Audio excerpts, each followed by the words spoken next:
मनी माझे आता गुणदोष पंढरीनाथा विठ्ठला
द्वन्द्वातीतं गगनसदृश्यं तत्त्वमस्यादिलक्ष्यम् एकं नित्यं विमलमचलं सर्वदी साक्षिभूतं भावातीतं त्रिगुणरहितं सद्गुरुं तन्नमामि विनायकं गृह्णोमि साधरे नाम येषां चरणसान्निध्यात् जीवा भवन्ति साखरे वंशविख्यातं ज्ञानदानपरायणं विनायकं गुरुं वन्दे वो वन्दविमुक्तये ज्ञानप्रतापविलसद्वचनामृतं च अद्वैतभावपटुताहितबुद्धिरहस्य ज्ञानेश्वरस्तु भगवानावतीर्ण एव श्रीरङ्गनाथ गुरुराज नमस्तुभ्यं वंशे विभूषितकरान्नवनीरदाभात् पीताम्बराधरुणबिम्बफलाधरोष्ठात्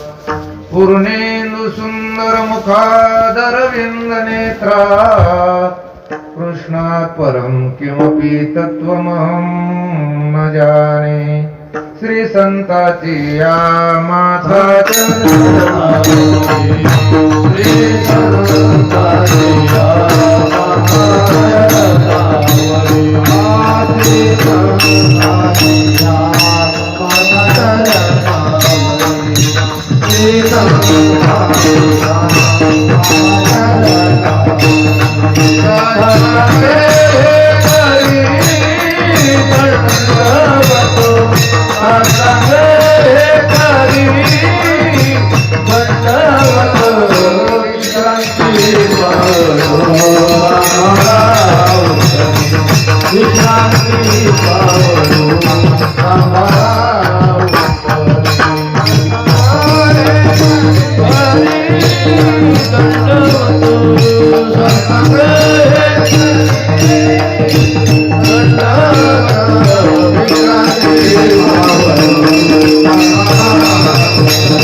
स्मरण होय सकळ विद्यांचे अधिकरण तेचे बंधू श्री चरण श्री गुरुचे ते नमस्कारोने आता आपुल्या महिमाने धातू परिसे केले सोने तैसे नमनी माझे आता गुणदोष पंढरीनाथा प्रस्तुतस्थली प्राप्त प्रसंगी कीर्तनरूपी सेवेसाठी निवडलेला अभंग हा विश्ववंदनी जगद्गुरु संत श्रेष्ठ तुकोबरायांचा चरणाचा असून अभंगातील प्रतिपाद्य विषय असा आहे की या अभंगामध्ये जगद्गुरु संत श्रेष्ठ तुकोबरायाच्या अंतकरणातील काही मागणीचे ध्वनी आजच्या अभंगातून या ठिकाणी आपल्याला व्यक्त होताना दिसतात. तुकाराम महाराज म्हणतात, देवा पांडुरंगाच्या समोर उभे आहे आणि तुकाराम महाराज देवाला विनंती करतात की देवा, जसं लोखंड हे कुठल्या दर्जाचा आहे, कोणत्या घरचा आहे, कोणत्या जातीच्या घरचा आहे याचा विचार न करता जेव्हा त्या ठिकाणी महाराज परीस त्याला लागतो त्यावेळेस त्या लोखंडाला त्या ठिकाणी तो सोनं करून सोडतो. तसं देवा माझ्याकडे जे काही गुण असतील किंबहुना जे काही दोष आहे याचा विचार न करता तो मला तुझ्या स्वरूपाशी काय कर की एकरूप मिळून घे. कदाचित तुकोबर यांना या पहिल्या दृष्टांतामध्ये काही अपूर्णता काही त्रुटी भासली असेल त्याच्यासाठी महाराजांनी दुसरा एक दृष्टांत दिला. आपल्या गावाच्या पाठीमागे जे ओहोळ असते त्याला आपण ओढा म्हणतो आणि ओढा जेव्हा महाराज पाणी घेऊन जातोय पावसाळ्यामध्ये त्यावेळेस नुसतं पाणी नेत नाही, त्या गावातली आणि त्या ओढ्यात बरीच काही अशी काय असते घाण असते आणि जेव्हा हे घाण पाणी घेऊन तो ओढा जातो ओहोळ जातो त्यावेळेस गंगा अशी कधी त्या ठिकाणी त्याचा तिरस्कार न करता मुक्त मनाने त्या घाणी सहित त्या पाण्याला काय करते आपल्या स्वरूपामध्ये मिळून घेते. म्हणून गावा मागेल ओहळ गंगाने म्हणे अमंगळ तैसे न म्हणे माझे आता गुणदोष पंढरीनाथा. कोण जाणे तुकाराम महाराजांना याही दृष्टांतामध्ये काही त्रुटी भासलेली आहे आणि म्हणून महाराजांनी एक तिसरा दृष्टांत दिलेला आहे. तो दृष्टांत जर कोणता असेल तर बघा, त्या हरिणाच्या नाभीमध्ये कस्तुरी असते, अतिशय सुगंधित असते आणि ती कस्तुरी जर आपण मातीमध्ये लावली किंवा मातीला जर घोसळली आणि कस्तुरी काढून घेतली तर मला वाटतं त्या मातीचा वास न राहता कशात येतो, कस्तुरीच येतो. म्हणजे कुठल्याही दर्जाची माती असेल तर ती कस्तुरी मात्र त्याला सरती करते आणि स्वतःचा सुगंध तिला देतोय. म्हणून तुकोबारे म्हणतात देवा माझ्याकडे काही गुण असतील काही दोष असतील तर याचा तो त्या ठिकाणी विचार न करता माझ्या सगळ्या स्वरूपाचा विचार करून मला त्याचा परित्याग करून मला तुझ्या स्वरूपाशी एकरूप करून घे असा या अभंगाचा सरळ अर्थ आहे. विठाला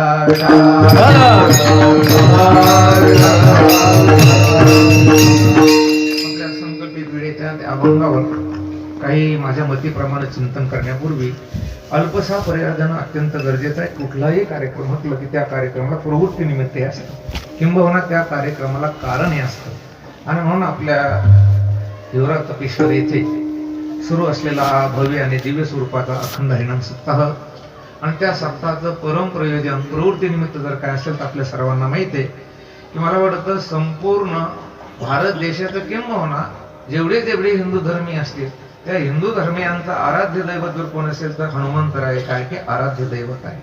आणि म्हणून मारुतीचं मंदिर हे आपल्या गावात मला माहिती आहे की जुनं मंदिर होतं ते भव्य दिव्य स्वरूपाचं काय झालं मंदिरही झालं.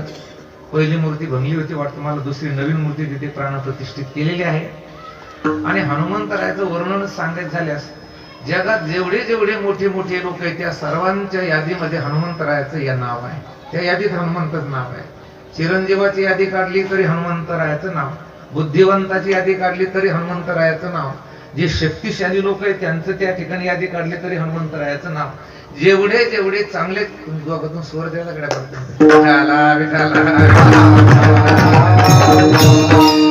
तुमचा दोष नाही, तुम्ही ऐकण्यात मग्न झाले त्याच्यामुळे तुम्हाला तिथं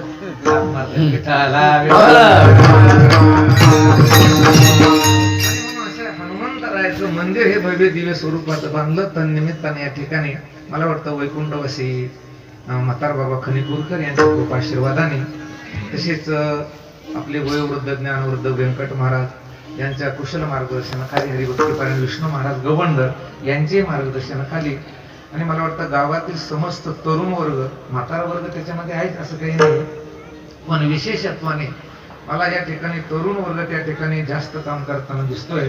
आणि म्हणून मला वाटतं आज तरुण वर्गाची दिशा बघा कोणीकडे निघाली आणि आपल्या गावातील तरुण वर्ग हा मला वाटतं या सप्ताहामध्ये त्या ठिकाणी चांगल्या प्रकारे हिरिरीने भाग घेतो आहे. आणि म्हणून पुनश्च एकदा संपूर्ण ग्रामस्थाचं तरुण वर्गाचं या ठिकाणी अभिनंदन करतो आणि आपल्या सगळ्या ग्रामस्थाच्या मार्फत माझ्याकडे आमचे हरिभक्तीपरायण आपल्या गावाचे भूमिपुत्र किसन महाराज यांच्याद्वारे माझ्याकडे सेवा. मी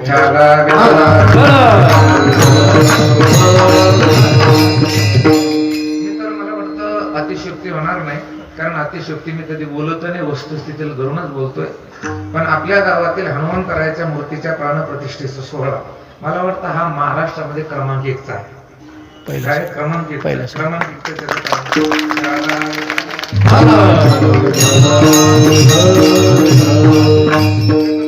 की ज्याच्या मूर्तीची प्राणप्रतिष्ठा होती त्या महात्म्याचं जर चिंतन केलं तर तो महात्मा कसा आहे मुळातच ब्रह्मचारी आहे. मुळात कसा आहे तो ब्रह्मचारी आहे. आणि मला वाटतं हे जे सगळे कीर्तनकाराची यादी जर पाहिली तर हे सगळे संन्यासी आणि ब्रह्मचारी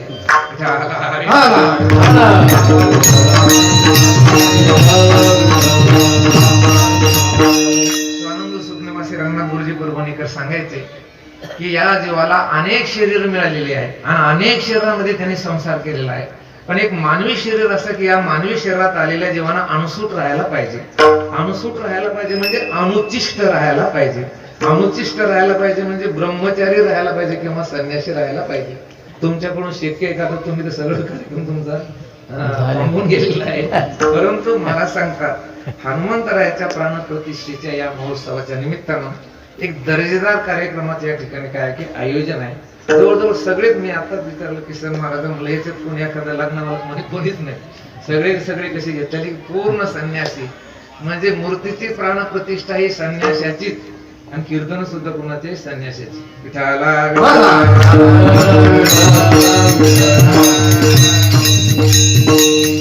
तुमच्या सारख्याचे सत्य पाहिल्यानंतर आमच्या सारख्याला वाटतं बा आपलं कुठून कुठेतरी थोडसं अजून सन्मान आहे. त्याचं कारणही सांगतो तुम्हाला. ते कुठल्याही देवाचा कळस बसवायचा असेल आणि 1,00,000 रुपये कीर्तनाचे घेणारे जरी महाराज असेल तरी तिथे ते चालत नाही, तिथे फक्त ब्रह्मचारी किंवा संन्यासीच चालतो. हे मला वाटतं या मृत्यू लोकांमध्ये आबादी स्थान या वारकऱ्यात आहे. विठाला ब्रह्मचारी महात्मा असेल, संन्यासी महात्मा असेल आणि मला वाटतं त्याला काही लोक मानित नसतील तरी पण महाराज त्याच्या कीर्तनाला 10 लोक जरी बरीच बोलत बसत नसले तरी कलशारोहण करायचं म्हटल्यानंतर कोणाच्या हाताने करतात होते? संन्यासाच्याच हाताने करतात, ब्रह्मचार्याच्याच हाताने करतात. आणि म्हणून आपल्या गावामध्ये एक दर्जेदार कार्यक्रमाचं आयोजन केलेलं आहे आणि त्या अनुषंगाने माझ्याकडे आजची सेवा आहे. खरं तर आजचा अभंग हा बऱ्याच लोकांना असं वाटेल की मागणी परत म्हणावा का मागणी परत नाही म्हणावा, पण याच्यामध्ये जे ध्वनी उमटलेले आहे हे मात्र कसे आहे की मागणी पर प्रकरणातले आहे.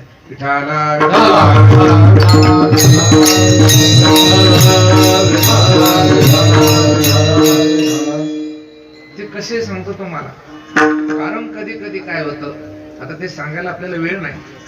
शब्दाच्या शक्तिवृत्तीने जेव्हा ज्ञान होत नसतं त्यावेळेस महाराज काही लक्षणवृत्ती करावी लागते. कधी कधी व्यंजनावृत्ती आहे, कधी कधी गौणी वृत्ती आहे आणि कधी कधी ध्वनी वृत्ती आहे. तर ध्वनी कसे उमटतात हे बघा तुम्हाला. कारण तुकोबरायांच्या गाथेमध्ये, माऊली ज्ञानोबरायांच्या ज्ञानेश्वरीमध्ये वेदाचे सुद्धा अनेक प्रकारचे काय की ध्वनी उमटलेले आहे. वेदाचे सुद्धा काय उमटलेले की ध्वनी तुम्हाला दिसत नाही. ते आहे अभंग तुकाराम महाराजाचे आहे, ते आपल्या प्राकृत भाषेमध्ये, पण त्याच्यामध्ये ध्वनी जे उमटलेले आहे ते कोणाचे आहे महाराज? वेदाचे आहे. कल्पना करा की सामवेदाचं महावाक्य आहे तत्वमसी हे महावाक्य आहे. कोणतं आहे? तत्वमसी महावाक्य. पुन्हा लक्षात घ्या, सामवेदाचं महावाक्य जर कोणतं असेल तर कोणतं आहे? ते तत्वमसी महावाक्य. आणि तुकाराम महाराजांच्या गाथेमध्ये त्याची ध्वनी उमटलेली आहे. देवची बरे देवची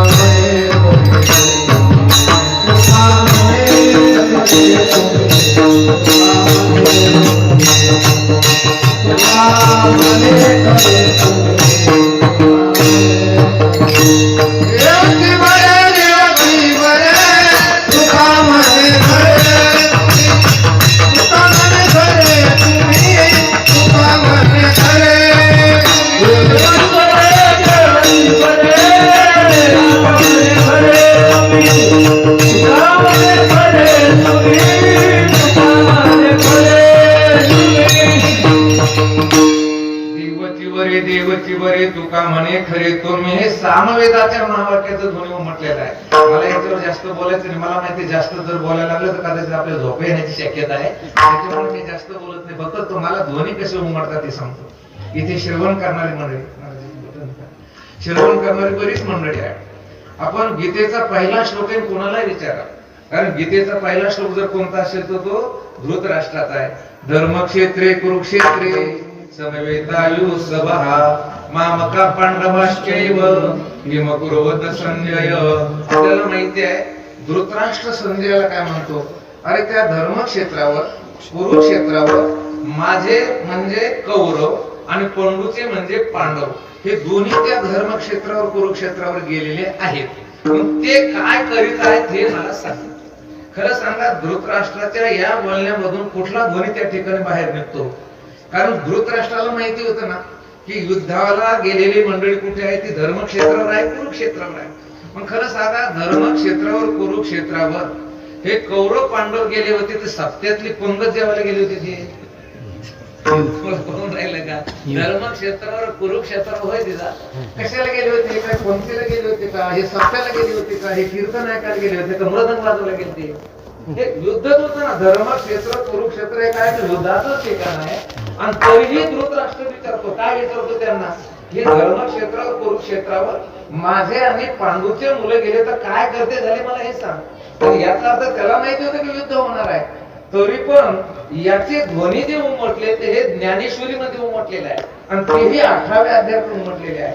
कारण तो ज्ञानोबाला काय चिंतन करतात त्या धृतराष्ट्राच्या मुखातून? देखील पाडे दळही याचे देवडे, म्हणून जैत हे पुढे आणील ना.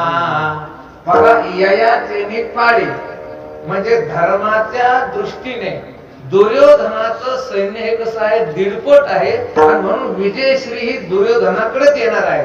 तर पहिल्या श्लोकातला ध्वनी हा ज्ञानेश्वरीच्या 18व्या अध्यायात उतरलेला आहे.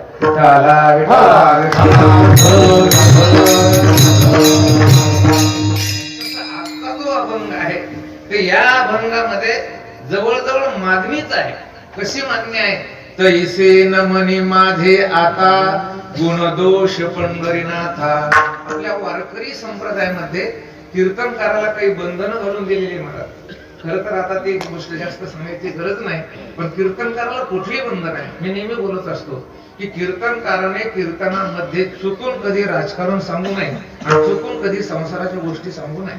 राजकारण का सांगू नये त्याचं कारण सांगू का? तुम्ही तुमचं फेसबुक, ट्विटर, युट्यूब कोणतंही उघडलं तर तुम्हाला सगळं राजकारण त्याच्यामध्ये दिसतं. पण संसाराच्या गोष्टी का सांगू नये? खरं सांगा, संसाराच्या गोष्टी कीर्तनकाराला जास्त अनुभवाच्या असतात, लोकांच्या अनुभवाच्या असतात. तुम्हाला जास्त अनुभव आहे, माझ्यापेक्षा संसाराच्या गोष्टी अनुभव तुम्ही नाकापासून शेंडीपर्यंत त्याच्यातच उघडलेले आहे. त्याच्यामुळे संसार करूनच आपल्या शेपोड्याच्या गोष्टी सांगायच्या, इकडे कुत्र्याच्या गोष्टी सांगायच्या, हे सांगू नये त्याने.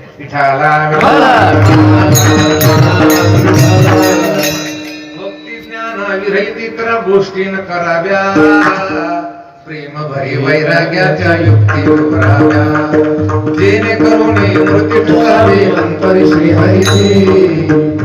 ऐशी कीर्तन मर्यादा आहे संतांच्या. आणि म्हणून आज 7वा दिवस म्हटल्यानंतर आमचे जे आदरवी होऊन गेलेले आहे, आमचे जे मोठे मोठे धुरीण होऊन गेलेले आहे, त्यांनी एक परंपरा घालून दिलेली की एक तर वैकुंठवासी म्हातार बाबा नेहमी म्हणायचे, एक तर बाप रखुमा देवीवर हा अभंग असायला पाहिजे, नाहीतर मागणीपर प्रकरणातील काय असायला पाहिजे? अभंग. आणि म्हणून आज तुकोबरायाने भगवंताकडे एक केलेली दिव्य स्वरूपाची मागणी आणि त्या मागणीचे चिंतन करणार हा अभंग आहे. विठाला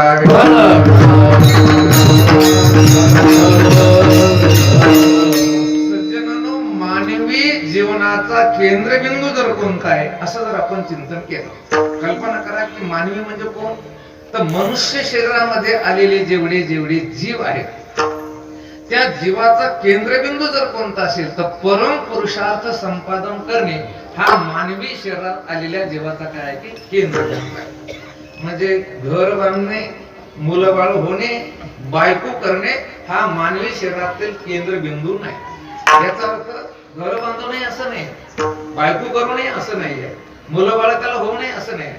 कारण हे शरीर झोपण्यासाठी काय पाहिजे? घर पाहिजे. मला वाटतं तुमची म्हातारपणी सोय करण्यासाठी मुलं बाळ पाहिजे आणि नाही सोय केली निदान शिव्या खाण्यासाठी तुम्हाला पाहिजे. म्हणजे याचा अर्थ लेकरं बाळ पाहिजे. आणि त्याच्यानंतर तुम्ही वृद्धापकालामध्ये किंवा तुम्हाला जीव घालायला काय पाहिजे की पत्नी पाहिजे. परत एकदा मी बोलतो की मानवी शरीरात आलेल्या जीवाला घरही पाहिजे, त्याला पत्नीही पाहिजे आणि लेकरं बाळही पाहिजे. परंतु एक लक्षात द्या की मानवी शरीरात आलेल्या जीवांना घर, लेकरं, बाळ हे जरी असले तरी आपल्याला शरीर त्याच्यासाठी मिळालं असं नाही. तुम्हाला माहितीये का, घर बांधण्यासाठी शरीर मिळालं का देवाची भक्ती करायसाठी मिळालं? तुम्हाला लेकरं बाळ व्हायसाठी शरीर मिळालं का देवाची भक्ती करायसाठी मिळालं? लेकरं बाळ घरदार बायका पोरं तर झाले तर चालतात, परंतु याने काय करायला पाहिजे की भगवंताची भक्ती करायला पाहिजे. म्हणूनच महाराज म्हटले ना, देवे दिला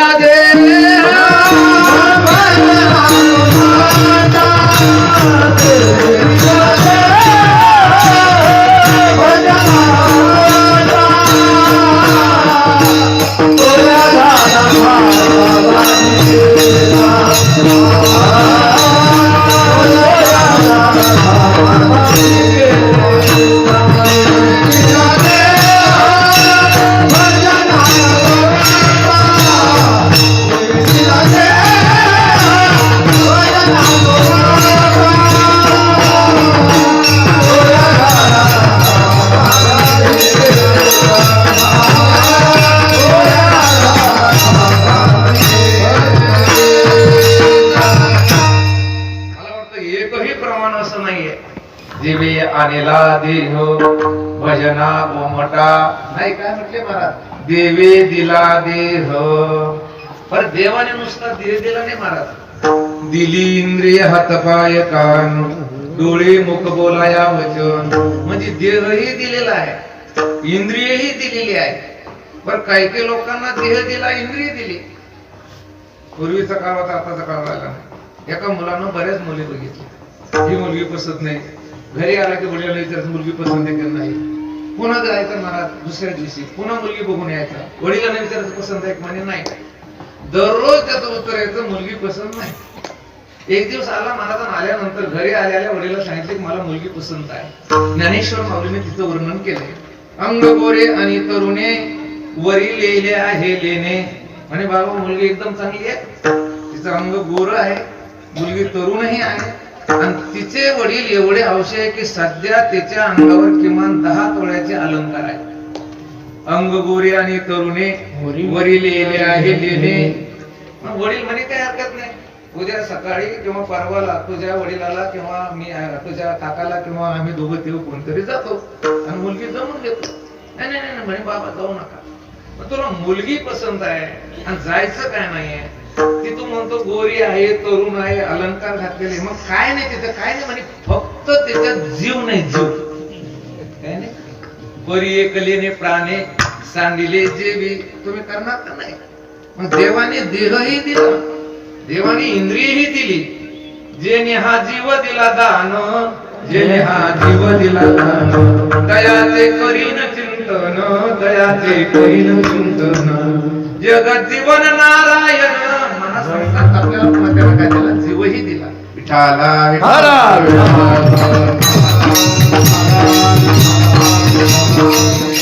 आणि कशासाठी दिला याचं जर चिंतन केलं तर सर्व शास्त्राने सांगितलेलं आहे की परम पुरुषार्थ संपादन करायचं. एक विचार चंद्र नावाचा ग्रंथ आहे आणि त्या विठाला विठाला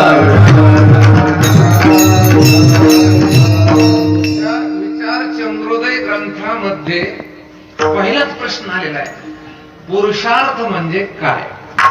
हे मराठीत आहे आणि हिंदीमध्ये काय की पुरुषार्थ सो क्या है. पुरुषार्थ कशाला म्हणायचं. मला वाटतं 4 पुरुषार्थ सांगितले आपल्या याच्यात, धर्म, अर्थ, काम आणि मोक्ष. पण पुरुषार्थ कशाला म्हणायचं. कोणत्याही जीवाच्या इच्छेचा जो विषय आहे त्याचं नाव आहे पुरुषार्थ. असं सरळ वाक्य. कोणत्याही जीवाच्या इच्छेचा काय की विषय जो आहे त्याचं नाव काय की पुरुषार्थ. मला वाटतं जगामध्ये एक गोष्ट सगळ्याकडे नाही, सगळ्या गोष्टी एकाकडे नाही आणि सगळ्या गोष्टी सगळ्याकडे नाही. आता काही राहिलं का. एक गोष्ट सगळ्याकडे नाही, पण सगळ्या गोष्टी एकाकडे नाही आणि सगळ्या गोष्टी सगळ्याकडे नाही. कल्पना करा तुम्हाला, आम्हाला जसं कीर्तन करता येत तसं तुम्हाला करता येतं. बरं ह्यांना जसं वाजवता येत तसं आपल्याला वाजवता येतं का. तर शास्त्रीला या जगाला गाता येतं तसं आपल्याला गाता येतं का नाही. बरं तुम्हाला जशा चाटा मारता येत तसे आम्हाला मारता येते. एक गोष्ट सगळ्याकडे नाही. काही लोक म्हणतो तो माणूस चाटी मारतो, चाटी त्याच्याकडे डिक्शनरीच आहे.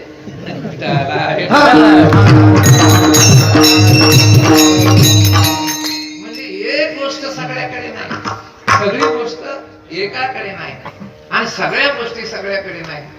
पण एक गोष्ट मी अशी सांगणार आहे की ती गोष्ट प्रत्येकाकडे आहे आणि ती गोष्ट जर कोणती असेल तर इच्छा ही प्रत्येकाकडे आहे. तुम्ही कीर्तन ऐकायला आलात कशामुळे आलात? इच्छा झाली. तुम्ही लग्न केलं कशामुळे? इच्छा झाली. महाराज तुम्ही संस्था टाकले कशामुळे? इच्छा नाही. मला वाटतं असं काय नाही की जीवच नाही, काय की इच्छा नाही असा जीवच नाही. मला वाटतं ही इच्छा जी आहे ना, या इच्छेमुळेच मनुष्य व्हायला गेला. मी एका घरी जायचो आणि त्या म्हातारीला एकच मुलगा, पती लवकर वारली आणि त्या मुलानं प्रतिकूल परिस्थिती मात करून शिक्षण घेतो. त्या म्हातारीने सांगितले, बाबा माझा मुलगा इतका चांगला, एवढा गुणी आहे की तो जस काही श्रावण बाळ आहे, तो जस काही मला वाटतं भक्त कुंडलिका, एवढे गुणगान गायचे. कारण तो मुलगा मातृभक्त निघाला. पुढे चालून मोठ्या नोकरीला लागला, मास्तर वगैरे झाला, तरी ती म्हातारी त्या मुलाचं काय करायचं, गुणगान गायचं. आणि मग 5-7 वर्ष झालं नाही. आणि त्याच्यानंतर मी गेलो आणि गेल्यानंतर पाहिलं तर तो मुलगा काही त्या घरी नव्हता. आजीनं चहा घ्यायला नेला. म्हणलं आजी कुठे मुलगा? बाळू कुठे? म्हणे बाळू आहे म्हणतो समोर बांगला आहे. म्हणले कसं काय? म्हणे तो मास्तर झाला आणि त्याला बायको सुद्धा कशी मिळाली? मास्तर. म्हणलं मी तुम्हाला पहिल्यांदा तुमच्या घरी आलो, तुम्ही म्हणायचा माझा बाळू म्हणजे श्रावण बाळ, माझा बाळू म्हणजे भक्त कुंडली. मग आता कुठे गेला भक्त कुंडली? आता कुठे गेला श्रावण बाळ? आता तो तुमच्यातून वेगळा कसं काय राहून राहिला? तिनं सांगितलं तरी माझा मुलगा चांगलाच आहे बाबा, तरी माझा तो मुलगा वेगळा राहतो तरी सुद्धा ती म्हातारी त्या मुलाचं काय करू राहिली? समर्थनच करून राहिली. म्हटलं तो मुलगा जर खरंच चांगला असता तर तुमच्यातून वेगळा कसा काय निघाला?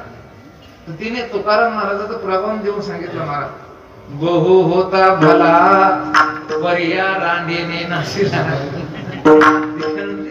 हे चांगलं होतं पण नसले बायको. जर मला बोलायला सोबत नाही कोण बोलतो. आता माझी बायको 60 वर्ष गोड भोपळे असते ना, गोड भोपळे,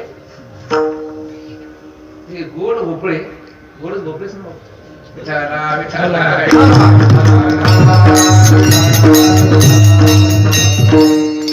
आणि जर म्हशीनं कवळ्या पानात जर हुंगले तर ते पुढं कडू होते. कवळ्या पानात हुंगले नसतं की नाही ते काय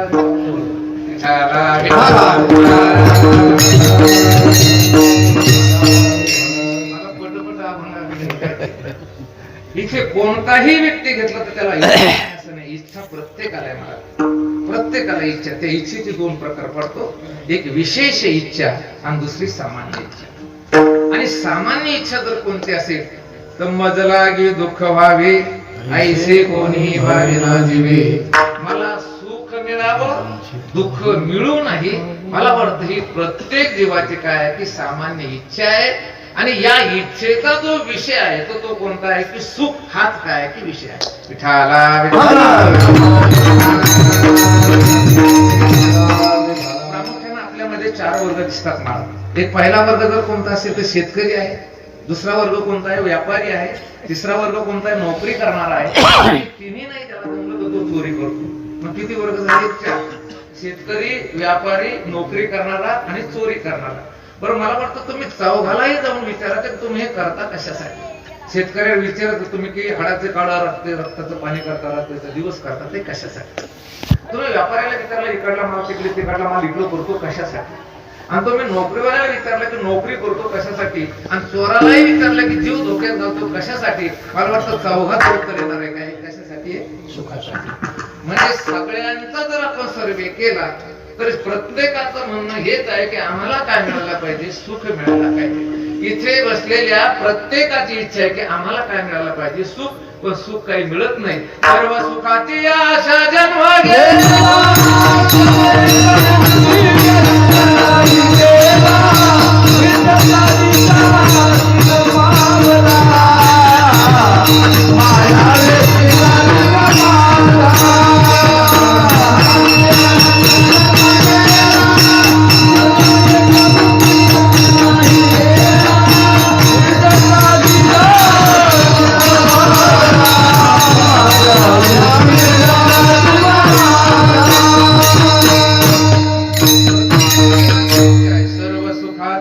आशा जन्म गेला. सज्जनांनो सुखासाठी एवढे प्रयत्न प्रयत्न केले तरी सुख मिळत नाही. याचा अर्थ असा की सुख राहिले एका बाजूला आणि दुःख आहे दुसऱ्या बाजूला, आणि तुमचा प्रवास चालला तिसऱ्या बाजूला. विठाला विठाला. मी तुम्हाला हे विचारतो, सुख पाहिजे ना, मग जो सुख स्वरूप आहे तो घेतला तेव्हा सुख मिळेल. पण जो मुळातच दुःख स्वरूप आहे तो घेतला तेव्हा सुख मिळेल. जो सुख स्वरूप आहे तो. मुलगा 12वी पास झाला आणि त्याला फोन केला, त्याचे वडील रामनगरला होते आणि त्याने सांगितलं, पप्पा तुम्ही कसं करा, ताबडतोब मी 12वी मध्ये पास झालो आणि एक पावशेर पेढा घेऊन ये. कारण त्याचे वडील थोडे भोळे होते. मग पेढा घ्यायचं म्हटल्यावर कोणत्या दुकानात जायला पाहिजे बरं? त्याने पेढ्याच्याच जायला. ते गेलो जोड्याच्या दुकानात. आता जोडा भेटल ते पेढा भेटल. तुम्हाला पाहिजे सुख आणि शोधायला लागले संसारात. कारण सुख स्वरूप जो आहे तो जर तुम्ही घेतला तर तुम्हाला काय मिळणार आहे? सुख. आणि सुख स्वरूप कोणी? सुखरूप ऐसा तुझा कोण सांगा, माझ्या पांडुरंगा सारी खातो. माझा मूळ विषय हा राहिलेला आहे. एक लक्षात घ्या, ज्याचा जन्म जिथून होतो तिथे जोपर्यंत तो जात नाही तोपर्यंत त्याला सुख मिळत नाही. हे वाक्य नीट ध्यानात घ्या की ज्याचा जन्म जिथून झाला तर तिथे जात नाही तोपर्यंत त्याला त्या ठिकाणी महाराज स्थिरता मिळत नाही, सुख मिळत नाही. आपण विचार करा की गोदावरी गंगेचा उगम कुठून झाला बरं? कुठून झाला? गोदावरीचा उगम कुठून झाला? स्वर्गात. गोदावरीतून झाला, याच्यातून ब्रह्मगिरी. आणि ब्रह्मगिरी जे आहे ते ब्रह्मगिरीला गंगाद्वारातून फक्त थोडं थेंब ती पडते. खाली कुशव्रतामध्ये थोडी मोठी होती, नाशिक मध्ये आणखी मोठी होती, आणि पैठणला मोठा बांध त्याच्यावर घातला. तरी मला वाटतं ते पाणी तिथेच थांबलं का बाहेर निघालं? बाहेर निघालं. कशातून निघालं? ते सांडव्याच्या द्वारे, कॅनलच्या द्वारे बाहेर ते निघालं. मला वाटतं त्या गोदावरी गंगेचा ब्रह्मगिरीतून उगम झाल्यानंतर ती स्थिर कुठे होती? कुठे होती ती? समुद्रात गेल्यानंतर. तुका म्हणे गंगा सागर संगम. कारण ती गंगा उगम पावती ब्रह्मगिरीतून आणि ती स्थिर कुठे होती? समुद्रामध्ये. समुद्रामध्येच का स्थिर होते हा माझा प्रश्न. ती समुद्रातच का स्थिर होते? त्याचं कारण आहे की मुळात गंगेचा जो जन्म झालेला आहे तो समुद्रातून झालेला आहे. क्षरला सागर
सागर गंगा ओघी मिळे. पाण्याचं बाष्पीभवन होतं, त्याची ढग तयार होतात आणि ते ढग कुठं ताडतात? ब्रह्मगिरीला, आणि नंतर ते पाणी येते. म्हणजे गंगेचा मुळात उगम कुठून झालेला आहे तर समुद्रातून, आणि समुद्रातून त्या ठिकाणी जन्म झाल्यामुळे समुद्रात गेल्याशिवाय त्याला स्थिरता नाही. तसं जीवाचा मुळात जन्म झाला कुठून हे आपल्याला शोधायचं. विठाला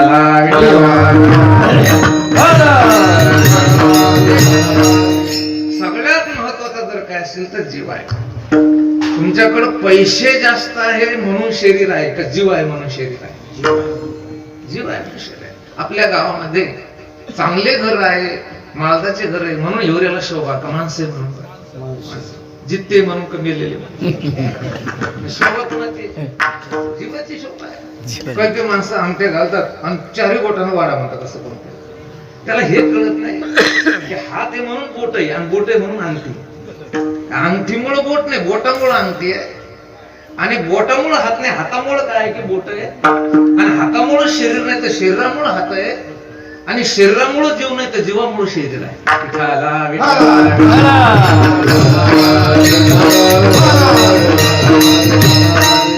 हे जीव सगळ्यात महत्वाचा जीव.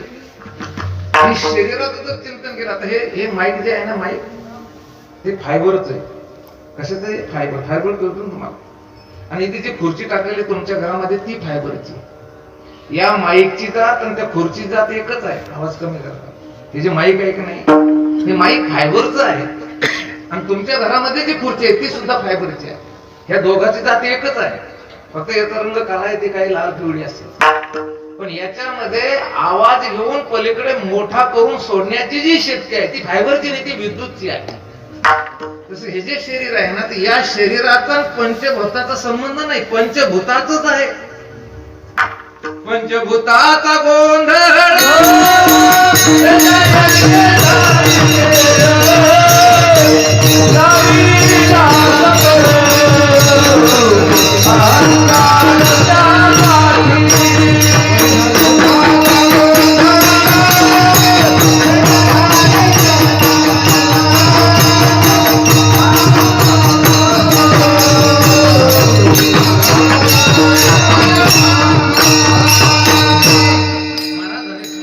पंचभूताचा गोंधळ केला एके ठाई मेळ लाविला सबळ अहंकार त्या पाठी. पंचभूत कळते का तुम्हाला?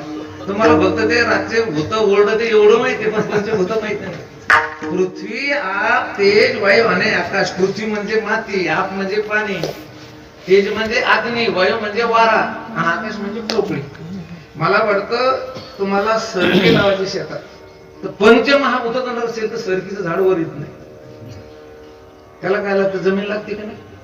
नुसती जमीन आहे, पाणी नसेल तर जमतं का? पाणी जमीन आहे, त्याला अग्नीच नाही. सूर्यप्रकाश चालतंय का? सूर्यप्रकाश आहे, त्याला हवा नाही, चालतं का? नाही. जाऊ दे, त्याला सगळं सोडून त्याला आकाश नाही. मला वाटतं कुंभाराला गाडगंही बनवायचं असेल तर लोक म्हणते आपण शून्यातून विश्व निर्माण केलं. काय तयार केलं तुम्ही? माती तयार केली, पाणी तयार केलं. अरे आयत्या पेठावर रेघोट्या मारल्या, दुसरं काय केलं तुम्ही? पृथ्वी, आप, तेज, वायू, आकाश याच्यावर काय मारल्या तुम्ही? रेघोट्या मारल्या. घरावर घर, बंगल्यावर बंगले, तळावर तळाव 3 बांधले म्हणजे काय केलं तुम्ही? काही माती नवीन आणली? काहीच नाही. म्हणजे पंचमहाभूताचं हे शरीर आहे. आणि या पंचमहाभूताच्या शरीराचं जर चिंतन केलं, जेव्हा यातला प्राण जातो तेव्हा सगळे भूत आपापल्या भूतात जातात. तर जाऊ दे, त्याला झोपायला चालते, बरे घरी झोपली कशी झोपते. आकाशाची तत्व आहे 5 याच्यात: काम, क्रोध, शोक, मोह, भय. माणूस मेला की त्याला क्रोध येतो का? त्याला राग येतो का? मेलेल्या माणसाला राग येतो का? ते दोन त्याच्या कानात शिव्या देतात सतत, त्याला राग येतो का? नाही. म्हणजे आकाशाची तत्व त्याच्यात राहत नाही. वायूची तत्व आहे: चलन, वलन, धावन, चालणं, हातपाय हलवणं. हे कोणाची तत्व आहे?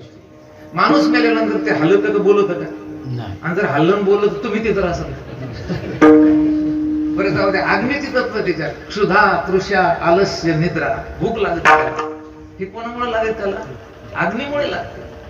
त्याला तहान लागत नाही. आता उगत त्याच्या तोंडात पिळी ते पाणी नाही, ते पाणी आत जात नाही, ते बाहेरच राहत. आणि नाचतंय सगळे, त्याला काय नाही, त्याला तहान लागत नाही, भूक लागत नाही. मला वाटतं पाणी राहत नाही, या शरीरात रक्त राहत नाही, म्हणजे पाण्याची तत्व राहत नाही. राहता राहिले हाडकं राहतेत, केस राहतेत, कातडी राहते, फक्त मातीचे मला वाटतं तत्व याच्यात राहते. आणि मातीचे तत्व राहते म्हणून त्याला म्हटलेलं आहे: फुले मृतिकेचे मंदिर, हात साधन उंदीर, गुंफा करिता ती पोखर, याचा नका करू अंगीकार गा. पुन्हा एक भाग पासून हे शरीर कशापासून तयार झालं? आई वडिलाच्या रक्तरेतापासून याची निर्मिती झाली. रक्तरेत कशापासून झालं? तर आई वडिलांनी धान्य खाल्लं म्हणून. आणि धान्य कुठून निर्माण झालं? तर पृथ्वीतून. म्हणजे पर्यायाने या शरीराची निर्मिती कुठून झाली? मातीपासून. बरं, जन्माला आल्या आईच्या स्तनातील दूध घेतले ना, ते कशामुळे झालं? धान्य खाल्लं म्हणून, जेवण केलं म्हणून. जेवण कुठून तयार झालं? मातीतून. पुढे मोठा झाला, चपात्या खायला लागला, भाकरी खायला लागला, कुठून तयार झालं? ते मातीतून. आणि सगळं पुढे म्हातारा झाला आणि म्हातारा झाल्यानंतर ते मेल आणि त्याला जाळलं. ते पाया गीत पडे तरी भस्म होऊन उडे, झाले श्वानावर पडे तरी ते विष्ठा. ज्ञानेश्वर महाराजांनी सुंदर वाळलेलं आहे मला. हे जर जाळलं ना तर याचे भस्म होतं, उडत, माती होती. एखाद्या कुत्र्यानं खाल्लं ना तर विष्ठेद्वारे याची काय होते, पुन्हा माती होते. समजा तुम्ही जाळलं नाही, कुत्र्यानं खाल्लं नाही, या चुके दोही काजा तरी कृमीचा होय पुंजा. हा नामक कपित ध्वजा कश्मल, त्याच्यात कृमी तयार होतात आणि शेवटी काय होते, ती माती होते. उत्पन्न कुठून झालं, ते मातीतून. जगलं कशावर, मातीवर. आणि शेवटी कुठे गेलं ते, आणि उग लोक म्हणते कुठे गेले, आम्ही त्या अमुक अमुक पाहुण्याच्या मातीला गेलो. ती माती पहिलीच माती होती, माती गेली नाही, ती पहिलीच माती आहे. नियम आहे, जी वस्तू अगोदर असते, जी वस्तू शेवटी असते, आणि माझा ती नाही दिसली तरी तीच असते. हे फार थोड्याला कळेल. अगोदर माती, नंतर माती, आणि माझा शरीर जरी दिसलं तर काय ते माती. मग मला एकाने विचारलं, काही माणसं काळी गोरे काय, म्हणलं काही लाल माती आणि काही काळी माती.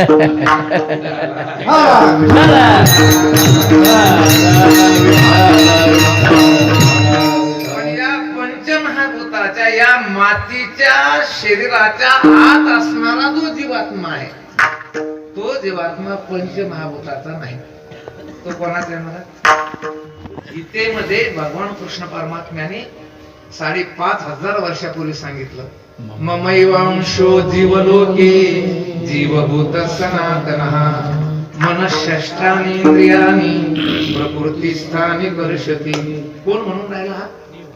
अनंत कोटी ब्रह्मांड नायक श्रीकृष्ण भगवान अर्जुनाला म्हणतो, अरे जेवढे जेवढे जीव आहे तेवढे काय की माझे अंश आहे, माझे आहे. मग जर देव तुम्हाला 5,500 वर्षाच्या अगोदर पासून माझे अंश म्हणून राहिला, तुम्ही कोणाला माझं म्हणायला पाहिजे?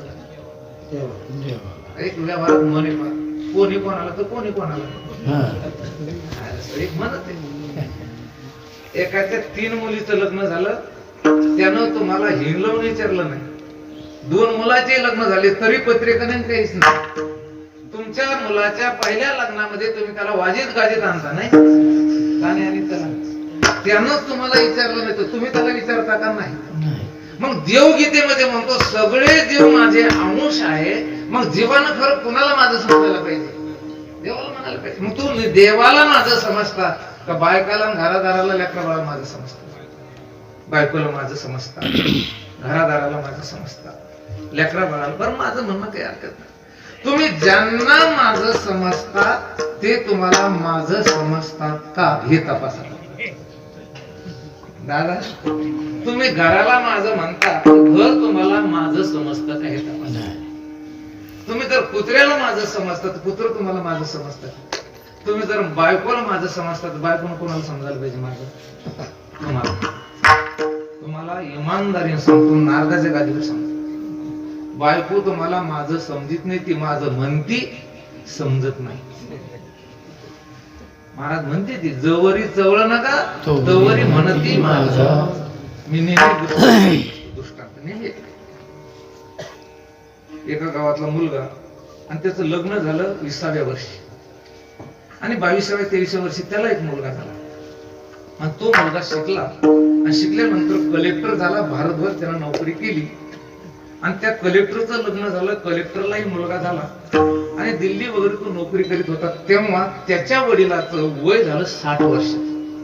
किती वर्ष झालं? 60 वर्ष. लग्न किती वर्ष झालं त्याचं? 20व्या वर्षी. आता वय किती झालं त्याचं? 60 वर्षाचं. म्हणजे किती वर्ष ते दोघं नवरा बायको एकमेकाला माझं समजत होते? 40 वर्ष. किती वर्ष? 40 वर्ष बायको नवऱ्याला माझं समजत होती, आणि हाही त्याला माझं समजत होता. पुढे करून तो आपल्या जालना जिल्ह्याच्या ठिकाणी आला, कलेक्टर बदलू, आणि त्याला वाटलं म्हातारा म्हातारीला आपल्या घरी घेऊन या.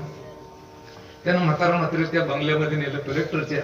आणि आपल्या मृत्यू लोकातला एक नियम आहे बघा, की ज्याचं मरण आलं त्यालाच मारावं लागतं, दुसऱ्याला तिथं प्रतिनिधी चालत नाही. हा मृत्यू लोकातला काय, ज्याचं मरण आलं ना तिथे प्रतिनिधी, चौकट प्रतिनिधी चालतो, चौकट चालतो, पण मरणावर प्रतिनिधी चालत नाही. मरणावर बदली माणूस चालत नाही. ध्यानात घ्या. मी जर आपल्या भारताची सध्या लोकसंख्या मला वाटतं 135 कोटी जवळ गेलेली आहे.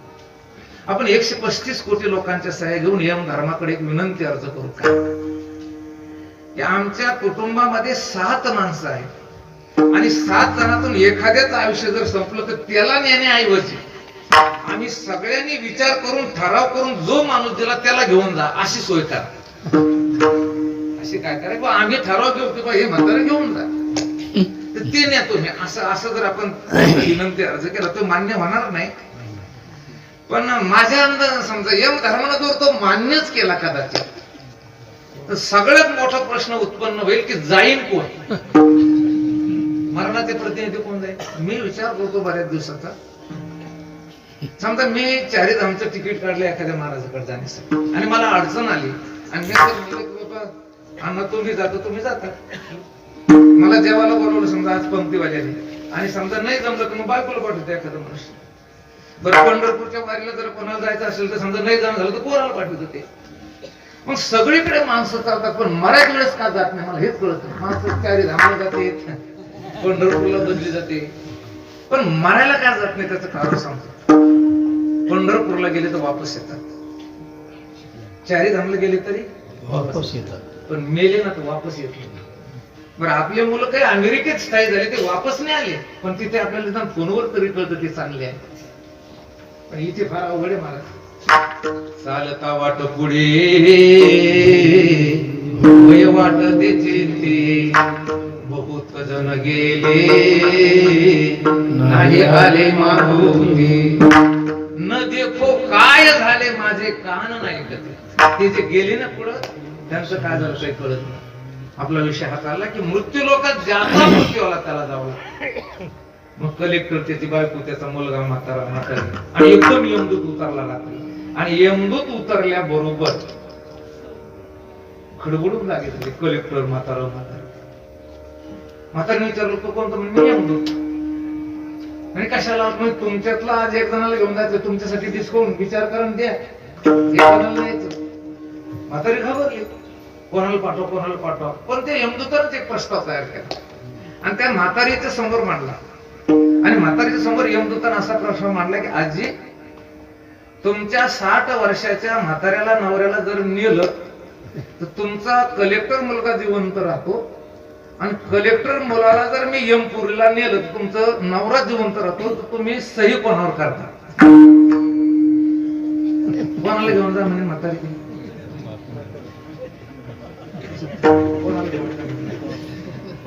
40 वर्ष मग नाटक नाही केलं की 40 वर्ष काय केली, कोणाला माझं समजूत होती म्हाताऱ्या. आणि आता कोणाला घेऊन जा म्हणून म्हाताऱ्याला घेऊन जा. आता कोणाला माझं समजून राहिली ती मुलाला. म्हणजे 40 वर्ष म्हाताऱ्याला माझं समजूत होते, आता ती म्हातारी कोणाला माझं समजून राहिली, मुलाला माझं समजून राहिली. मग मुलाला माझं समजून राहिले तर मुलाला कोणाला माझं समजायला पाहिजे, आईला माझं समजायला पाहिजे. यमदूतानं लगेच प्रस्ताव काढला आणि कलेक्टर समोर मांडला. म्हणजे साहेब, तुमची माय नेली तर बायको जितती राहते, बायको नेली तर म्हातारी जितती राहते, कोणावर सही करता? कोणावर तरी किती अवघड आहे. अवघड गणित ते महाराज, अवघड गणित. डोंगरावर पाणी पडलंय ते खाली येत आहे, तसं जैसे खालाला धावे पाणी. तुम्ही ज्यांच्यावर प्रेम करता ते तुम्हाला रिटर्न सप्लाय ने देता पुढे प्रेम देऊन राहिले. मी तर नवल करतोय, मी लहानपणी यांच्याकडे मोठा असते ना पाण्याचे, त्या कॉइल्स असतात आणि त्या कॉइल जेव्हा महाराज करंट जातं ना त्याच्यात, त्यावेळेस ते काय मॅग्नेट तयार होतो आणि ते रुटर फिरतं. एक कॉइल जळाली आणि ते डिस्कनेक्ट जर झालं तर मला वाटतं ती कॉइल फिरत नाही, ती रुटर फिरत नाही. एक कॉइल जळाली. आणि मी विचार करतो संसारातल्या लोकांच्या इतक्या कॉइली गेलेल्या काही तरी लोक नाही मी नसतो जमतच नाही महाराज. तू मरून पाय काही होत नाही.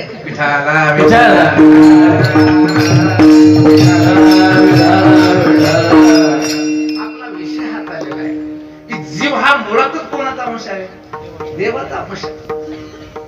मी कार्याच्या कीर्तनात नेहमी सांगतो असतो की आपल्या उजळणीमध्ये 3 अंक आहे. एक 36 अंक आहे. 36 अंक कोणता आहे सांगा? 3चं तोंड इकडे तर 6चं तोंड इकडे. तसं देवाचा आणि पापी लोकांचा कोणता आकडा आहे? ते म्हणते महाराज काही सांगा पण देव सांगू नका. हे 36 आकडे टाकून द्या. 57 कीर्तन ऐकलं नाही बाजारात, 36 आकडे टाकून द्या. कोणता आकडा म्हणत याला? आणि 36च्या आकड्याला जर 63 करायचं असेल तर काय लागतं? काही नाही, मला नुसते तोंड फिरवायचे. 36चा आकडा आहे देवाचा आणि पापी लोकांचा, आणि 63चा आकडा जर कोणाचा असेल तर देवाचा आणि भक्ताचा आहे. त्याचं कारण आहे की देव स्वतः सोडीला संसार माया दयावरी भार, भक्ताकडे सतत बघतो. आणि भक्तही कुणाला म्हणायचं? महाराज पांडुरंग ध्यानी पांडुरंग माने, पांडुरंग ध्यानी पांडुरंग माने, पांडुरंग ध्यानी पांडुरंग माने,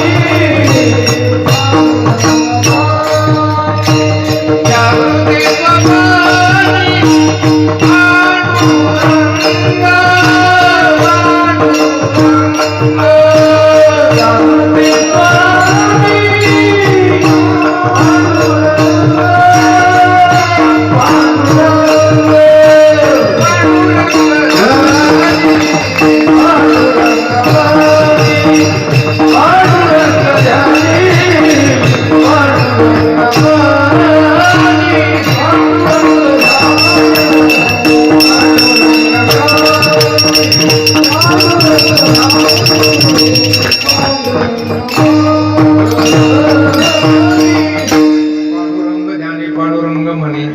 देवाचा भक्ताचा जो आकडा आहे कोणता आहे? 63.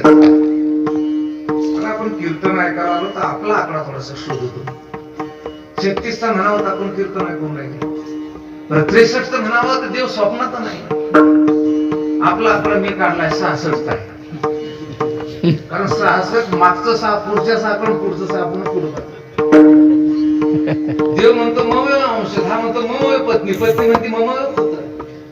आपला विषय हा झालेला आहे की जीव हा मुळातच काय की देवाचा अंश आहे, आणि जीव मुळात देवाचा अंश आहे हे जर कळून घ्यायचं असेल तर त्याच्यासाठी 2 उपाय आहेत. पहिला उपाय आहे ब्रह्मज्ञान आणि दुसरा उपाय आहे भक्ती. विठाला विठाला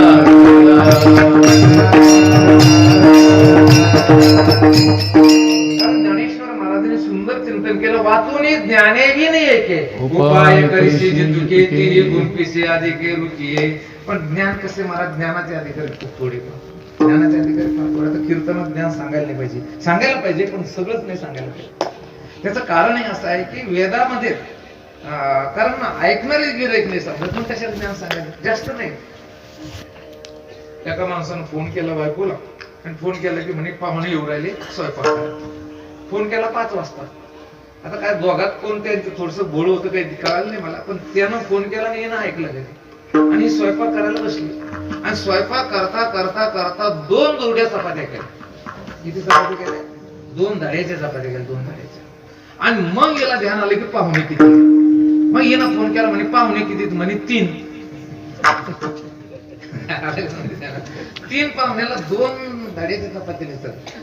तसं ऐकणारीच मुळात जर कमी आहे तर मला वाटतं त्याच्यासाठी वेदांमध्ये फक्त 110 ग्रंथ आहे. वेदापासून किती? 110 ग्रंथ वेदांत तत्वज्ञान सांगणार.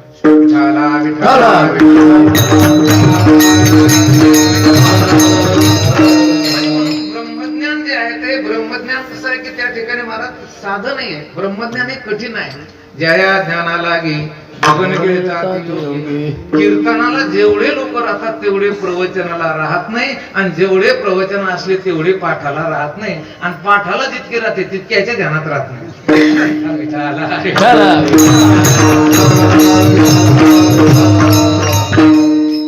कीर्तनातून समाजाचा उद्धार होत नाही, ध्यानात नाही. फक्त काय होते? त्यांच्यावर संस्कार होते. हे तुम्हाला कुठेतरी श्रवण करावं लागेल, पाठ करावं लागेल. आणि म्हणून ब्रह्मज्ञान हे अवघडच, कठीण आहे, कठीण आहे. मी नेहमी गोष्ट सांगत असतो की याच्यातला एक मुलगा आपला योगातला, आणि तो कमांडेट झाला मिलिटरीमध्ये, कमांडेट. मग त्याचं लग्न झालं, ते 2 नवरा पुरवले दिल्लीच ठिकाणी. आधी म्हातारी गरीब त्याची 10-12 पत्राचं ते घर, आणि म्हातारी त्याने दिल्लीला नेल्यानंतर नेमकेच आपले गॅस आले होते, गॅस. आता ही म्हातारी चुलीवर स्वयंपाक करायची, एकदम त्याला ते गॅस बघितल्यानंतर त्याला अप्रूप वाटलं.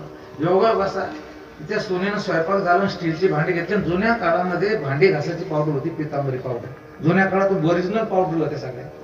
मला वाटतं कपडे धुवायची एकच साबण होती, पण ती सनलाईट आणि अंगाला लावायची लाईफ बॉय. दुसऱ्या साबणीच नाही. आता तर भलत्या साबणी झाल्या. पहिल्याने या कपाशी माराचे दोनच औषध होते, एक एंड्रिक्स आणि एंड्रिक. पण चांगला जर वास घेतला 5 मिनिट मिळालाच पाहिजे माणूस प्यायचे काम. पण आता तर नुसतीच औषधं काढले, ते औषधं काहीच होत नाही. एक जण नकली मला कंटाळलं पा, ते घड्याळ घेतलं नकली भेटलं त्याला. अरे मृदंग घ्यायला गेलं ते नकली भेटलं. बरं ते कोणतं सामान घेतलं ते म्हणे आपल्याला ह्या जगात जगायचंच नाही. ते गेलं रामनगरला कृषी केंद्रावर, त्यानं 100 मिली चांगलं भारी पॉयझन आणलं आणि सुसाईड नोट लिहून ठेवली की मी जे आत्महत्या करत आहे त्याला जबाबदार बायको धरू नका, लेकर बाळ धरू नका, नकली मालाला कंटाळून मी आज आत्महत्या करीत आहे, अशी त्यानं ती चिठ्ठी लिहून ठेवली, खिशात घातली आणि त्यानं तितकं केलं आणि ते झोपलं. जसं झोपलं पाठ तसंच उठलं, ते नकलीच निघलं. म्हणजे माणूस आता नकली मालाला कंटाळून मरायचा विचार केला, ते मरणार.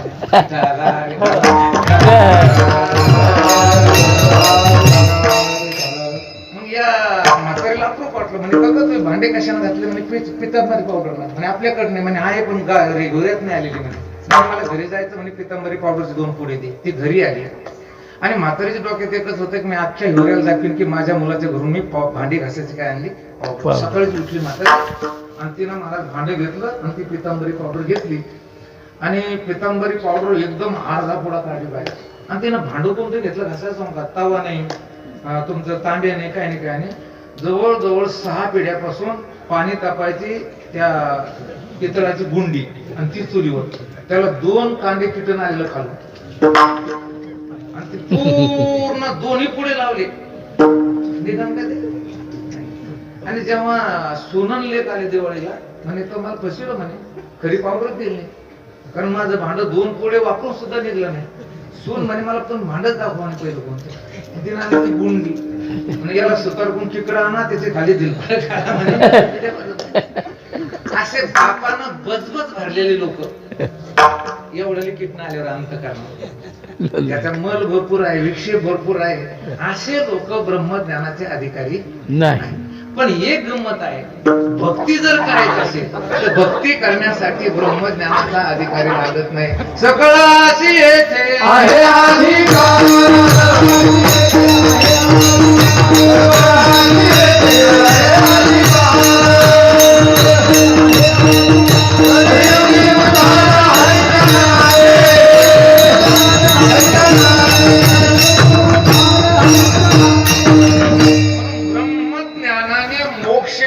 याच्यासाठी आपल्याला एकमेव उपाय जर कोणता असेल तर भगवंताला काय करायची, विनंती करायची, भगवंताकडे काहीतरी मागायचं आहे. आणि म्हणून तुकोबर आहे भगवंताच्या समोर गेले आणि भगवंताला विनंती करू लागले की देवा आता मला मात्र तो जन्म मरणाच्या फेऱ्यातून बाहेर काढ, मला सकल दुःखाची आणि परमानंदाची प्राप्ती हवी आहे. याच्यासाठी एक काम कर की तुझ्या स्वरूपाशी मिळून घे, कारण मला माझ्या बुद्धीनं तुझ्या स्वरूपाशी एकरूप होता येत नाही. कदाचित देव महाराजांना म्हटलं असेल की महाराज अहो तुमच्याकडे अधिकार नाही. खरं तुकाराम महाराजाकडे अधिकार नव्हता असं नाहीये, पण अनाधिकारी लोकांची भूमिका तुकाराम महाराजांनी देवासमोर काय केली की मांडली. मग देव म्हणत असेल महाराज अहो तुमच्याकडे सगळे दोष आहेत, तुम्हाला माझ्या स्वरूपात कसं मी सोडून घेऊ. याच्यासाठी तुकाराम महाराजांनी देवाला एका दृष्टांताच्या माध्यमातून विनंती केली आणि तो दृष्टांत जर कोणता असेल तर अभंगाचं पहिलंच अपुल्या महिमा अपुल्या महिमा अपुल्या महिमा अपुल्या महिमा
जड नाहीये.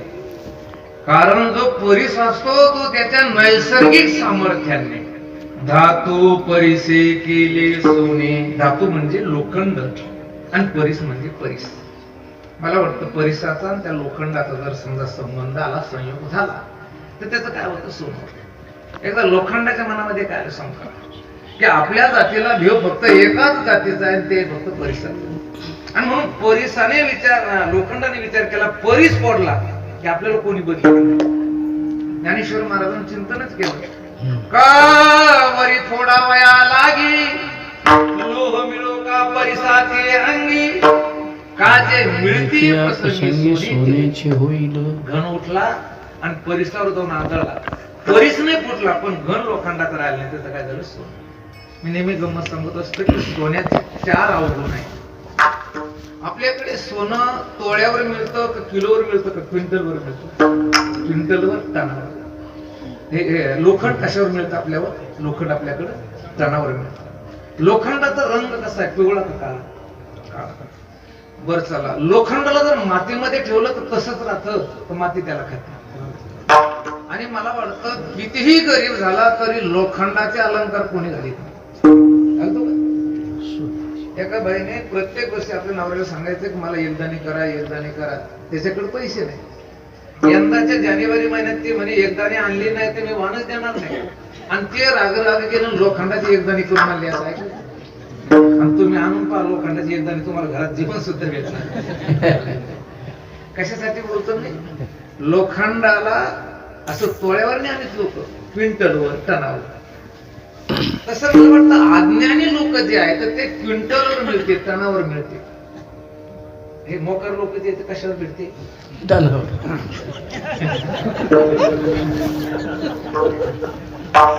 तुम्ही बस स्टँडला जा, ते भेटले. तुम्ही रेल्वे स्टेशनला भेटले, विमानतळावर बापू आहे कुठे? आपल्या पेपरला एक पान असतं पहा, जाहिरात पाहिजे. तिथे काय लिहायचं? MA BEd पाहिजे, MSc BEd पाहिजे, BSc ऍग्री पाहिजे. आणि आता एक नवीन ऍडव्हर्टाईज आली, वर पाहिजे, वधू पाहिजे. आणि वर पाहिजे म्हणजे कसा पाहिजे? 5 फूट 7 इंच, मध्यम गोरा, 25,000 रुपये महिन्याला कमावणारा, अशी त्याला काय असते की ऍडव्हर्टाईज. पण एक ऍडव्हर्टाईज मी अजून नाही पाहिजे की आम्हाला वर पाहिजे 24 तास दारू पिणारा. का नाही होते ते ऍडव्हर्टाईज? कुठं भेटते ते? त्याला ऍडव्हर्टाईजची गरजच नाही. कुठं भेटते? तुम्ही दारू पिणारे, पत्ते घेणारे काम तर कुठे भेटते? म्हणून आपण लोखंडासारखी कुठं भेटते?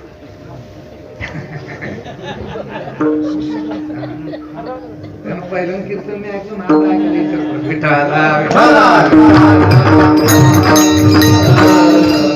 साधू कसे नाही पाहतात? शैल्य शैल्यन माणिक्यम मौक्तिकम गजे गजे साधू नाही सर्वत्र चंदनम न बने म्हणे. लोखंड काळोकुट आहे. तसं मला वाटतं अज्ञानी जीवाचं जीवन कलंकित आहे. अज्ञानी जीवाला सारखं पाप खात राहतो. आणि अज्ञानी लोकांना अलंकार म्हणून कोणी धारण करीत नाही, कोणी नाही. बघा तुम्ही चिंतन करा, तुमच्या आई वडिलाचं मृत्यूची तारीख तरी तुम्हाला एकदम विचारली कोणी सांगू शकत नाही? सांगू शकत म्हणजे कोणी तुम्हाला धारण करतं नाही. आणि माऊली ज्ञानोबरायांची पुण्यतिथी कधी आहे किंवा समाधी सोहळा कधी आहे? कधी आहे? कार्तिक वद्य त्रयोदशी. त्याचं कारण आहे की त्या लोकांना आपण ज्ञानोबा तुकाराम म्हणून आपल्या कंठामध्ये काय करतो? धारण करतो. आणि म्हणून तुकोबाराय म्हणतात की हे देवा, कितीही बेकार जरी लोखंड असेल तरी परिसाने स्पर्श केल्यानंतर जसं त्याचं सोनं होतं तसं देवा मी कसाही जरी असेल तर तू जर माझा स्वीकार केला आणि तुझ्यात ते सामर्थ्य आहे तर माझं कल्याण झाल्याशिवाय राहणार नाही. कारण त्या परिसाने लोखंड कुणाच्या घरचं आहे का ते हागणदारीतलं आहे का ते चांगल्या जमिनीतलं आहे का ते शहरातलं याचा विचार केला नाही. आणि त्याचा गुणदोष मनामध्ये न आणता त्याला सोनं केलं. तसं माझं कर अभंगाचं दुसरं चरण. पैसे म्हणे माझे आता, पैसे म्हणे माझे आता, पैसे म्हणे माझे आता, पैसे म्हणे माझे आता,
आता कैसे न म्हणे माझे आता आपुल्या महिमाने धातू परिसे केले सोने.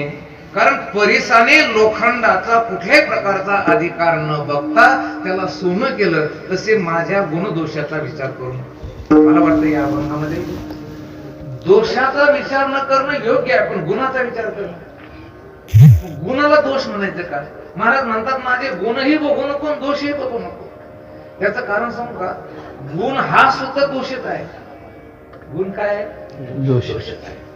आता कीर्तन करणं हा दोष आहे का गुण आहे? मुळात गुण आहे. मृदंग पाहिजे हा दोष आहे का गुण आहे? मुळात गुण आहे.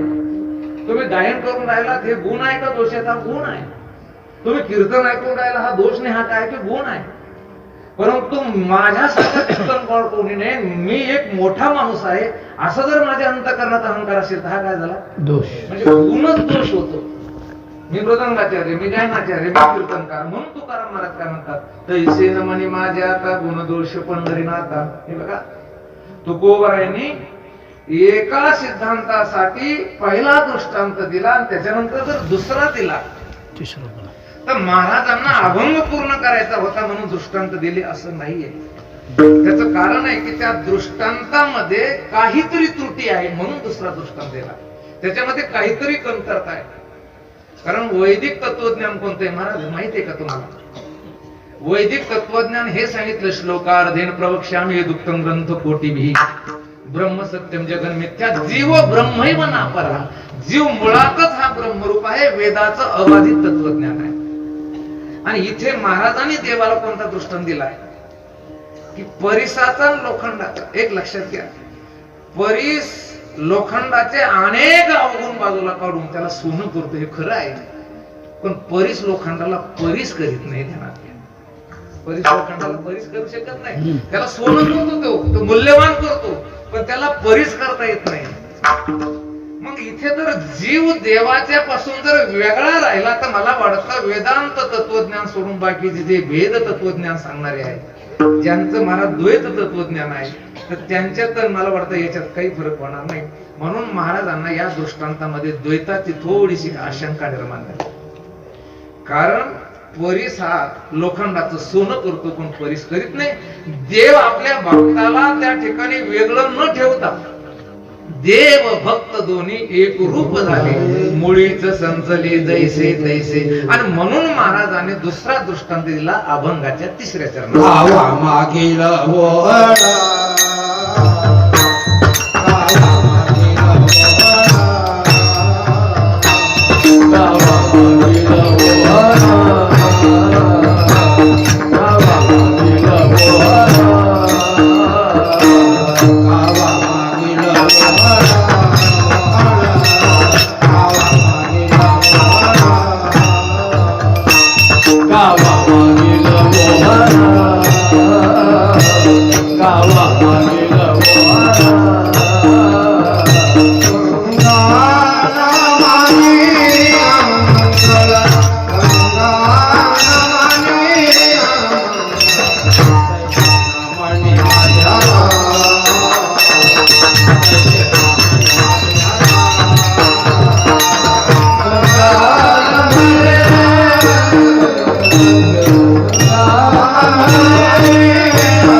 पहिला दृष्टांत दिला तर त्या दृष्टांतातील त्रुटी तुमच्या लक्षात आली का?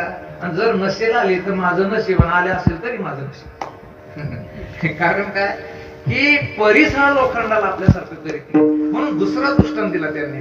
गावा मागील ओहळ गंगान म्हणे अमंगळ. समजा ओढ्याचं पाणी आणि सगळी घाण घेऊन गेलं आणि गंगेमध्ये गेलं, तर गंगेमध्ये प्रवेश केल्यानंतर ते पाणी त्या ठिकाणी घाण राहिलं तर पवित्र झालं का? पवित्र झालं. याचा अर्थ ते पाणी अतिशय पवित्र. त्या स्नानाने तुम्हाला काय लागेल? आता पुण्य लागेल. म्हणजे भूत अगोदर तोपर्यंत ते गावाचं पाणी घाण पाणी अपवित्र पाणी, पण ते गंगेमध्ये गेल्यानंतर मात्र ते कसं झालं की पवित्र झालं. मला तुम्हाला हे विचारायचं, आता पवित्र झालं तेव्हा जसं परीस आणि सोनं वेगळं वेगळं आहे तसं ओळाचं पाणी गंगेचं पाणी वेगळं वेगळं आहे की एक झालं. म्हणजे पहिल्या दृष्टांतात वेगळे पण राहत आणि दुसऱ्या दृष्टांतामध्ये काय झाला आगीत झाला. विठाला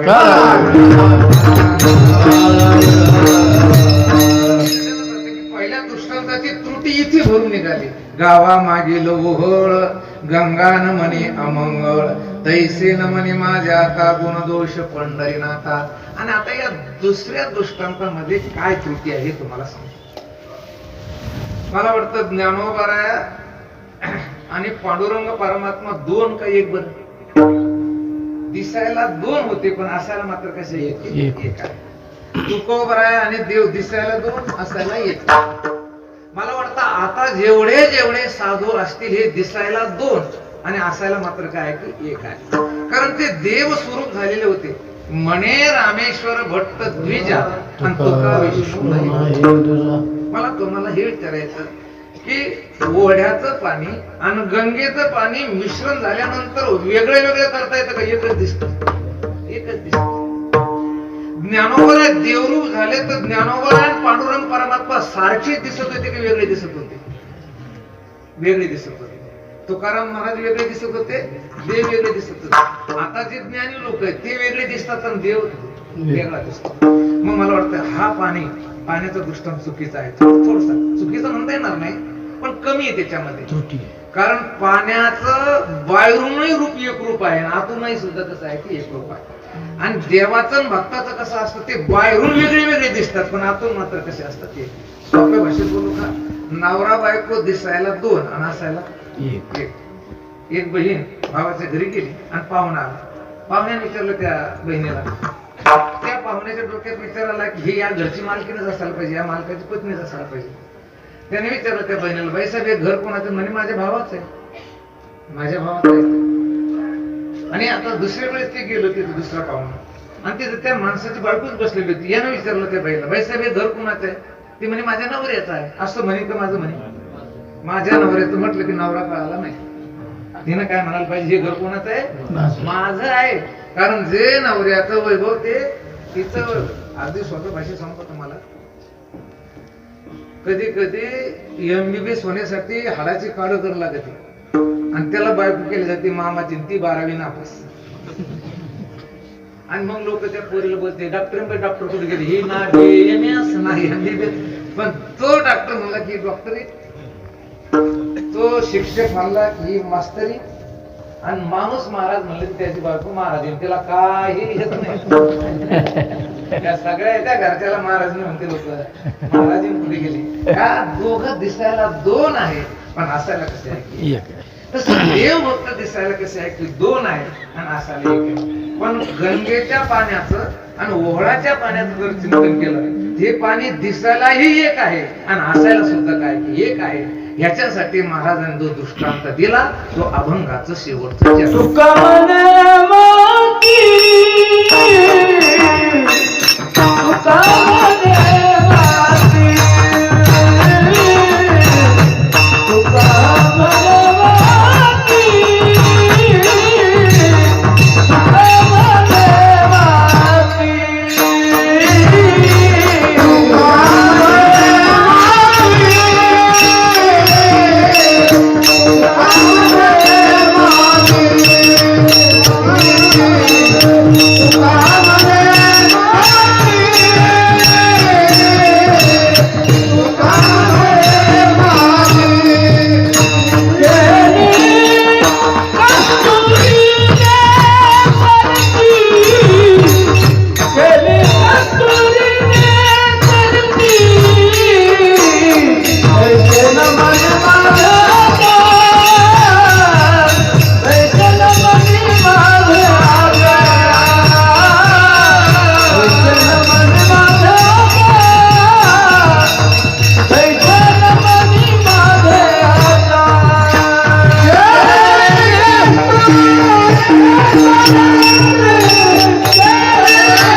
नको होण्यामध्ये पहिला दृष्टांत हा कमी पडतो, कारण त्याच्यामध्ये द्वैताची सिद्धी होते.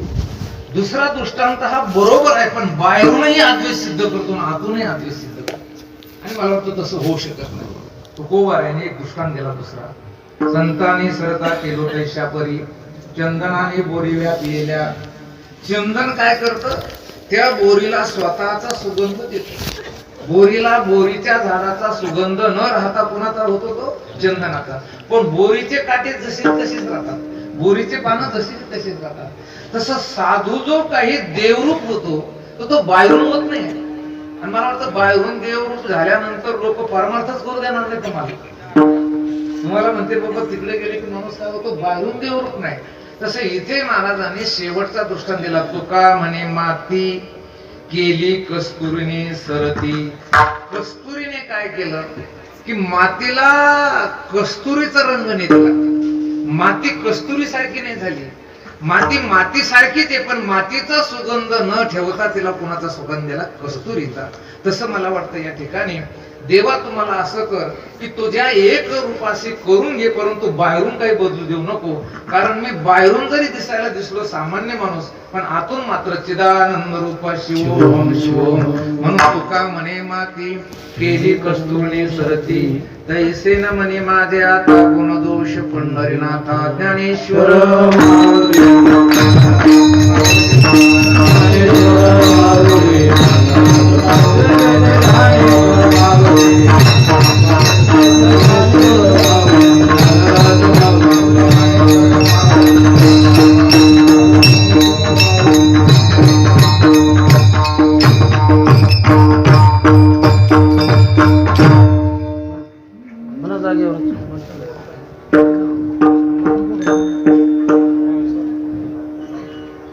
तुका म्हणे माती तुका